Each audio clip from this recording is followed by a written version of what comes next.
Message তাকেই করেন যে খুশি হয়ে রিপ্লাই করে, কল তাকেই করেন যে পি করে, ভালো তাকেই বাসন যে যত্ন করে, বন্ধু তার সাথেই করেন যে সুখে দুঃখে আপনার সাথে। বাকি কারো পিছনে পড়ে থেকে বারবার নিজেকে অপমান করা ছেড়ে দেন। কখনো কারো মনোযোগের জন্য ভিক্ষা চাইবেন না, কারণ ভিক্ষা পাওয়া ভালোবাসা ভিক্ষা পাওয়া রুটির মতন, যার জন্য আপনার বারবার অপমানিত হতে হয়। যেখানে আপনার সম্মান নেই, যেখানে মূল্য নেই, সেখানে কখনো সুন্দর অনুভূতি গুলো নষ্ট করবেন না, কারণ ভালোবাসা অকৃতজ্ঞ মানুষের ভাগ্যে জোটে না।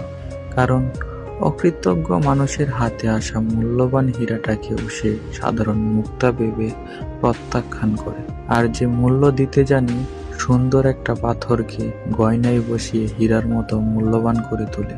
মনে রাখবেন, মূল্যায়ন করলে মূল্য বেড়ে যায়, আর মূল্য না করলে মূল্যবান জিনিসও আবর্জনা বলে প্রত্যাখ্যান করা হয়।